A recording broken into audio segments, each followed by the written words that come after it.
there, my name is Sage and you are watching D&D Daily. Today I wanted to try out a new series. In this series I wanted to use a random item generator to just generate a new item, check it out, say my thoughts on it, say how I'd use it. I think it'd be fun to just explore what items are available, get to know them better, and to utilize them in campaigns where I see fit. The random item generator I'm using is called HereBeTaverns.com, which is actually generating items from Griffin's Saddlebag, which is a bunch of homebrew items. So I'm not actually doing raw items in this series, I'm going to be doing homebrew items, but I'm pretty excited to just delve into items that I've never seen before and to say my opinion on them.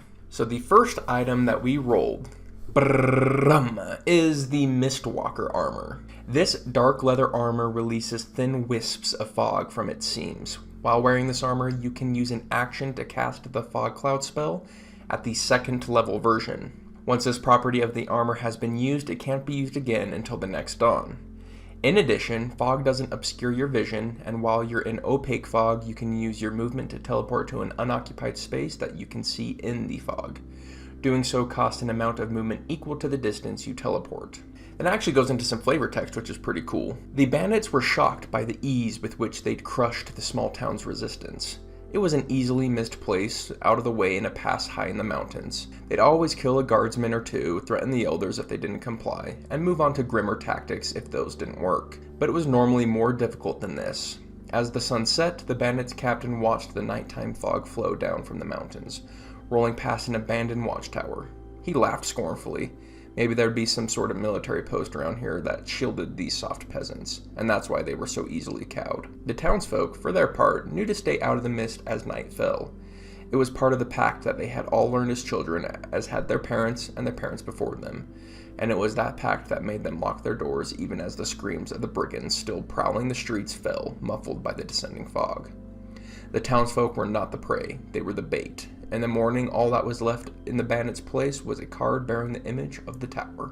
Alright, Mistwalker armor, pretty neat. So, first thing I want to say is that although it lets you cast the fog cloud once a day, if you're casting fog cloud yourself, you can always see through fog.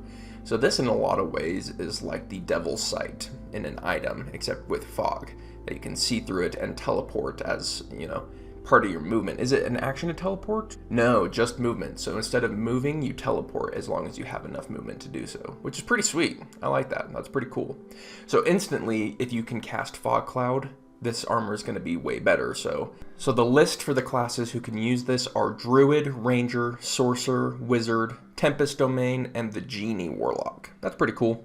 So any of those classes are instantly going to be better with this item than classes without it.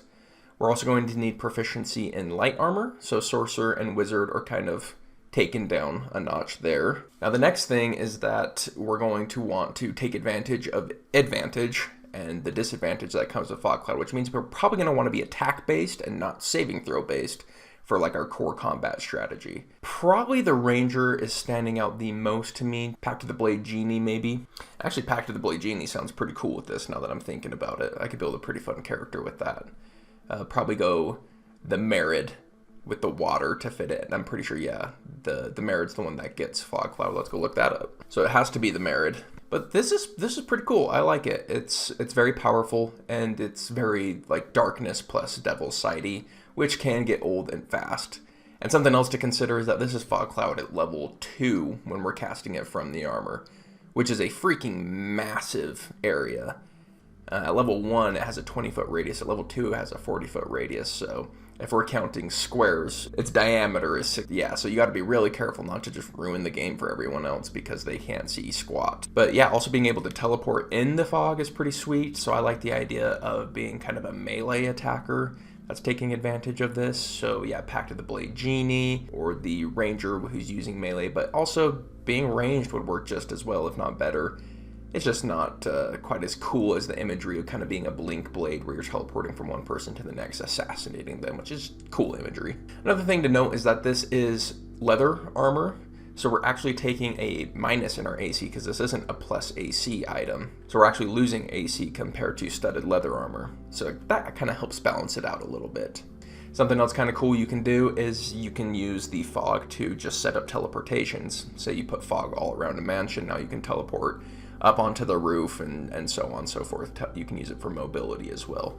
So it's pretty flexible, and it changes the play style. That's what I like about this item, is it really changes the play style of the player using it, and kind of it almost is like from this you could do a whole character build, which is pretty neat.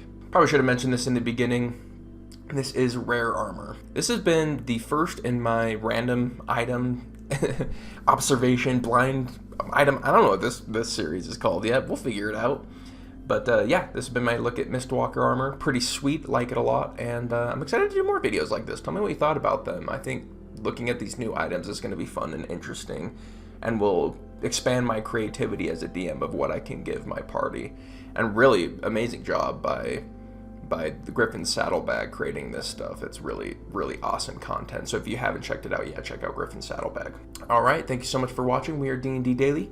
We release new D&D content every single day, so if that's interesting to you, hit the subscribe button, and I'll see you on the next one. Peace.